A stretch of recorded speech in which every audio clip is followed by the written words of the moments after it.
Hello and welcome to Theme Park Information. In today's show, we're doing a review for Millennium Force, located at Cedar Point. Now, this is a roller coaster I've kind of been wanting to go on since the year 2000 when I first saw photos of it on Coaster Force, and just thought, oh my dear God, that looks absolutely stunning. Right, let's get straight to it. What do I like about this roller coaster? Well, thing number one, the location is pretty much perfect. I don't think you'll find a better placed roller coaster anywhere in the world. It's pretty much perfect. It's right up against the very edge of Cedar Point, which is in itself in an amazing location on the peninsula. So literally you have a sprawling theme park one side and a just beautiful view of a really large body of water. It's like of Lake Erie stretching off as far as you can see. Just absolutely beautiful. It means you get like a nice breeze on the way up. It's just in a great location. Let's move on to the layout. Now, I will be honest, I've actually seen quite a lot of criticism of the layout of Millennium Force, where it's like, it's just bank turns. So actually speaking, the layout's pretty solid. Clearly they didn't have a huge amount of space to work with, and they clearly had an idea of what part of the park they wanted to build this in and how to fit it in there.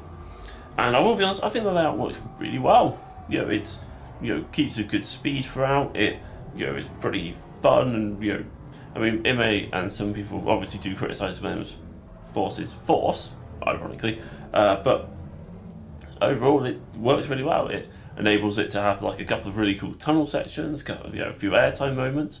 The bank turns are good fun. The drop's awesome. It actually has a pretty strong layout. I mean, there's not a part of the ride where it's like, oh, that bit's awful. It's a really enjoyable ride to be on throughout the duration. I mean, yes, I will say that the layout is a little bit spread out, and maybe they could have possibly redone it. I mean, it could possibly really do it with like a helix section, for example. I think that would really improve it. And possibly like an extra airtime hill somewhere in the layout would also be awesome. But there are little things where probably at the time, with what they had, they did a really, really good job. I mean, it's like, I will say that the layout isn't perfect because I have to do more airtime and stuff like that, but it's not a weakness for this ride. No way. It's a pretty damn strong layout. I mean, right. Moving on from the layout, let's get on to smoothness. Now, my personal opinion, this is actually one of the most important categories. Smoothness, comfort, that sort of thing, because you could have a great layout in a great location with all these great stats. If the ride is really uncomfortable, you're not going to enjoy it at all. You want a smooth ride, and Millennium Force is smooth, like really smooth. I had no problem with it at all, whether that be in the back row or the front row. Just really smooth, really nice, really comfortable. It was a really comfortable ride as well. Just felt very kind of like secure, but at the same time felt kind of really free and able to move around. But I wasn't getting any hate banging. I wasn't getting any kind of like pains in the my ribs or around my like kind of hip or anything like that. Generally just a great ride. Talking of obviously like comfort stuff, that restraint system on this ride is really, really good as well. Like the old seatbelt and that bar combination that is used pretty much all the time in the US on any like tall roller coaster which doesn't have inversions. And once again, it works perfectly well on this. It's just really great. Right, let's maybe have a little look at like some negatives, and that could be really, really difficult. The station's pretty crowded. Like, it doesn't seem to be particularly well organised, and the ride is a bit forceless. In some people's opinion, I would say, yeah, that's kind of true. And you could also argue this ride very much lacks theming. It pretty much is themed to itself, which is really poor. That's literally pretty much it for negatives. And for whatever reason, the ride is considerably better in the front row compared to the rest of the train. Like literally, it's a top 10 ride in my opinion because of the front row. And without the front row, it probably wouldn't be in there. Which is the difference is just huge for it. But yeah, the front row is usually the best seat, so not really a problem there. Right, let's move back on to the positives because there are loads. Operations for this ride are pretty perfect. I love the fact it has a separate on-loading and off-loading platform. Now, that does obviously lead to a couple of problems with the operations in terms of what bags you can have with you. So it does usually mean that lockers are there. Now, I've always been a little bit of a fan of like this system because it means obviously when you're loading one train, you're unloading another. It means you can obviously dispatch trains a lot quicker, which means you get on the ride quicker. Now, obviously, I do appreciate that people have every right to bring a backpack to a theme park with their sun cream, drinks, clothes, whatever you want to put in it. And I feel that having to get a locker is a little bit of a kick in the teeth, especially seeing as you would think that maybe you could just bring it on with you, but no, unfortunately not. It would be nice if they kind of had like little like zip up bags or anything like that on the side, or within the carriage you can put it in, or maybe under the seat, for example. That'd be really cool. But I will be honest, it works so well with operations. It means they dispatch the trains so quickly that it's a kind of worthwhile sacrifice.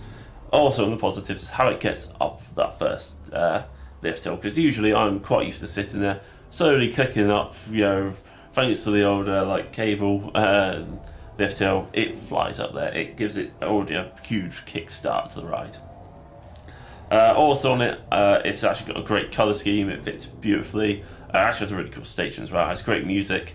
The Millennium music was actually only been used on my channel once in my coming up in 2017 video. I used it, and it's just a really good, really positive little song.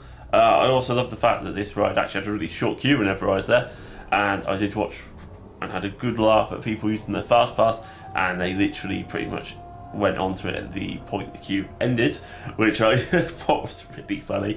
I'm not gonna lie, that might be quite mean, but it was great. It just shows that make sure you have a look at how long the queue is before getting fast pass for this ride or bothering to use it, because the cut-off point is actually somewhat far down. I mean, you will still get on this ride really sharpish, but it's just something to bear in mind. Also, there is actually another negative, and that is you can get hit by a few insects, bugs and stuff like that, probably because it is really close to water, and at some point there's obviously a lot of insects and stuff like that which are attracted to water, live on water, stuff like that. So you will occasionally get hit with a bug or so. So I would not wear white on it because it will show up and will probably ruin that. But overall, it's a really, really great ride. I mean, a lot of people have criticism with Millennium Force, and I will be honest, I kind of can see where they're coming from, because it's like, look, their arguments are there isn't that strong, it's all spread out, there isn't much airtime.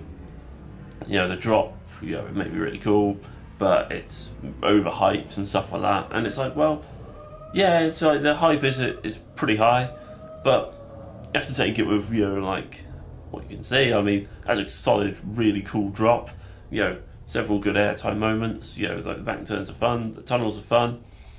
It's a really good ride. I mean, it's like, what does it take to impress people nowadays? A 300, 5-foot giga coaster doesn't. It's like, it's probably the second best ride at the park at the moment of this video is recording, because they haven't opened Seal Vengeance yet. But it's just so good. I would highly recommend riding it. Anyway guys, hopefully you've enjoyed the video, and I'll catch you on the next one.